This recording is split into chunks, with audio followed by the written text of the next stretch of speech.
थोड़ी देर व्यक्ति को अवसर मिलना चाहिए, बस दौड़ लेता है बीच से भाग के। धर्म के लिए तो खींच खींच के बुलाना पड़ता है। भगवान की कथा के लिए कितने कितने आज निमंत्रण दिए जाते हैं, क्या क्या कुछ किया जाता है। पहले तो ऐसा नहीं था, बस सुनता था व्यक्ति और दौड़ा चला आता था। लेकिन आज तो कहता इनविटेशन नहीं आया मेरे पास तक। पाप की बेल बढ़ी, पुण्य घटते जाते हैं, इसीलिए तो हर जगह संताप बढ़ते जाते हैं। और अच्छे पौधे तो पनपते हैं पानी देने पर झाड़ झंकार अपने आप बढ़ते जाते हैं। धर्म को तो धारण कराया जाता है, अधर्म तो ऐसे ही बढ़ जाता है। अच्छाइयों को धारण कराया जाता है, बुराइयों तो ऐसे ही आ जाती है। अच्छाइयों के लिए स्थापना के लिए प्रयास किए जाते हैं, बुराइयों के लिए कुछ प्रयास करने की जरूरत नहीं, वो अपने आप आ जाती है।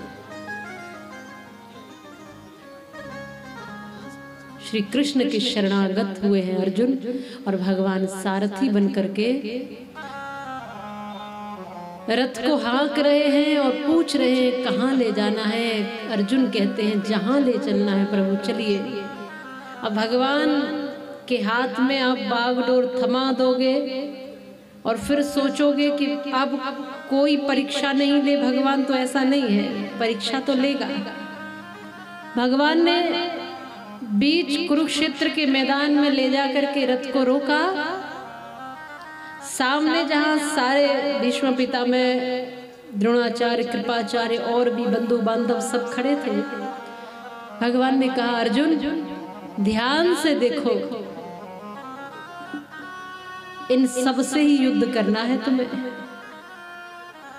ये जितने भर भी हैं इन सब से युद्ध करना है। अर्जुन ने देखा इनसे युद्ध करूंगा, ये तो सब मेरे अपने ही है, ये कोई गैर नहीं है, ये तो अपने हैं। भगवान ने कहा कि और भी ध्यान से देखोगे तो कोई इनमें से तुम्हारा अपना नहीं है। जितने भर भी ये तुम्हें अपने दिखाई दे रहे हैं इनमें से एक भी तुम्हारा अपना नहीं है। यदि अपने होते तो कुरुक्षेत्र के मैदान में युद्ध करने के लिए हथियार लेकर खड़े नहीं होते। एक भी अपना नहीं है तुम्हारा इनमें से।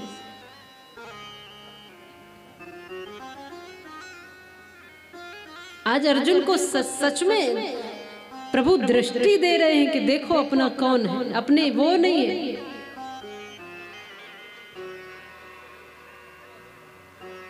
डॉक्टर अब्दुल कलाम जी की 2 पंक्तियां हैं, सपने वो नहीं होते जो सोने पे आते हैं, सपने वो होते हैं जो सोने ही नहीं देते। इसी में 2 लाइनें और जोड़ी है कि अपने वो नहीं होते जो रोने पे आते हैं, अपने तो वो होते हैं जो रोने ही नहीं देते। अपने तो साथ खड़े होते हैं। कौन है अपना ये जानिए। गोविंद जो सारथी बने खड़े हैं वो है अपने। ये कैसे अपने हैं तुम्हारे, जिन्होंने जीवन भर तुम्हें रुलाया, ये कैसे अपने हैं।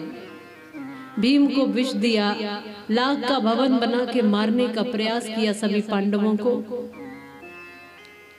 जुए में धर्मराज युधिष्ठिर से सब कुछ ले लिया, द्रौपदी का चीर हरने का प्रयास किया।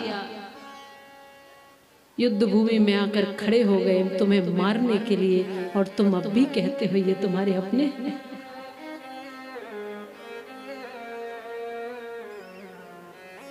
सही मायने में तो बात यही है, अपने तो यहाँ गिरधर गोपाल है, गोविंद है,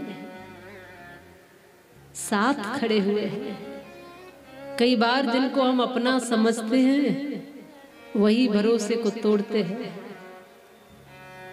कई बार जिनको बिल्कुल सखा समझते हैं, मित्र समझते हैं, वही शत्रु का काम कर देते हैं।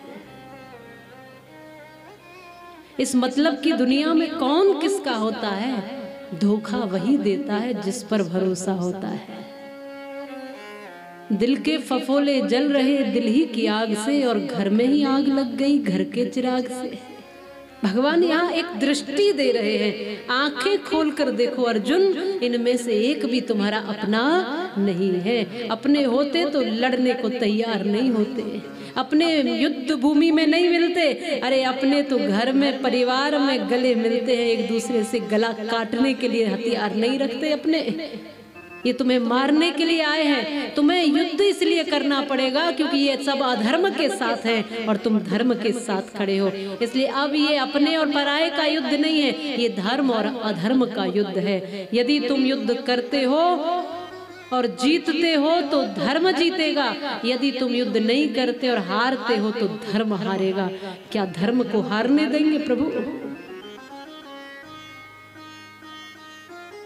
जिनकी तुम बात करते हो कि इनको ये सब अपने हैं और मैं युद्ध नहीं करूंगा, मैं इनको मारूंगा नहीं।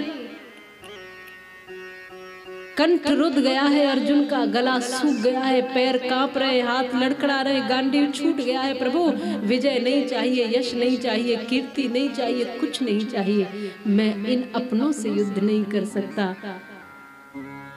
जो भीष्म पितामह जिन्होंने कंधे पर बिठा के दुलराया है, उनसे कैसे युद्ध कर लूं? जो द्रोणाचार्य गुरु कृपाचार्य, इन पर कैसे बाण चला दूं? जिन्होंने तीर पकड़ना सिखाया, बाण पकड़ना सिखाया,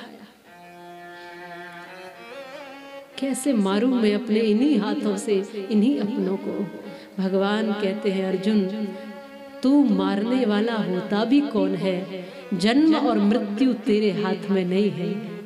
तू कहता है कि इनको कैसे मारूं, तो बात यदि शरीर की करता है तो शरीर तो पहले ही मृतक है। शरीर किसी का जिंदा है कहाँ? कोई शरीर एक भी जीवित है कहाँ? शरीर तो मृतक है, जीवित आत्मा है, और आत्मा को मारने वाला कोई पैदा हुआ नहीं है। नैनम छिदन्ति शस्त्राणि नैनम दहति पावकः न चैनम क्लेदयन्त्यापो न शोषयति मारुतः। भगवान ये समझाना चाह रहे हैं, इस अंतर को समझिए आप। शरीर तो मरा ही हुआ है और आत्मा कभी मरने वाला है नहीं, तो तुम किसे मारोगे? तुम तो निमित्त बन रहे हो, बस बाण चलाओ, युद्ध करो। यदि शरीर जीवित रहता तो जब भीतर से चेतना निकल जाती है, आत्मा निकल जाती है, फिर भी तो शरीर बचता ही है, पर शरीर किसी काम का नहीं रहता। तो शरीर तो वैसे ही है, जड़ ही है शरीर, इसमें चेतना पड़ी हुई है, इसलिए ये चल रहा है।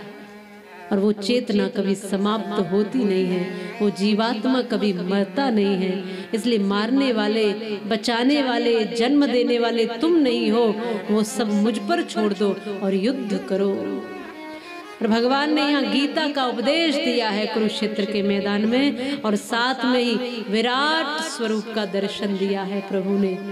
इतना विराट हुए हैं आज भगवान कि सारा ब्रह्मांड भगवान में ही समा गया है, सब कुछ उन्हीं के भीतर दिखाई दे रहा है। तमाम तारेगण, सूर्य, चंद्रमा इत्यादि सब देवगण सब भगवान के भीतर वास कर रहे हैं। और इसमें आश्चर्य की बात यह है कि कुरुक्षेत्र के मैदान भी दिखाई दिया, इसमें अर्जुन और कृष्ण भी खड़े दिखाई दिए। इसमें भगवान का विराट स्वरूप का जब दर्शन किया तो आज आंखें खुल गई अर्जुन की। ये सोच लिया, मैं जिनको साधारण सा मित्र और सखा समझता था, वो कोई साधारण नहीं है, वो तो भगवान है, वो तो गोविंद है। मेरे साथ खड़े हैं इसलिए मैंने सोचा कि सखा होंगे, लेकिन ये तो साक्षात भगवान है। अब चिंता चली गई, अब निराशा खत्म हो गई। गीता का जो उपदेश सुना है, भगवान ने जो आत्मा परमात्मा का और कर्तव्य बोध का उपदेश दिया है, उससे अर्जुन के नेत्र खुल गए। मानो अब गांडीव में टंकार आ गई, अब तैयार हो गया अपने उद्देश्य की पूर्ति के लिए। अब तो कृष्ण मेरे साथ है, अब तो आनंद उतर आएगा। अब कौन रोक सकता है जिसके साथ भगवान है? अब भगवान का जिसे दर्शन हो गया, भला अब उसको क्या चिंता है? विराटता का दर्शन हुआ है भगवान की। और सत्य बात यही है जिसको भगवान का दर्शन हो जाए उसके लिए ये सारी दुनिया में सारी चमक, हीरे मोती, सोना चांदी सब फीका लगने लगता है। इतनी चमक किसी वस्तु में नहीं है जितनी गोविंद में है, और इतनी बहुमूल्य कोई वस्तु नहीं है जितना भगवान है।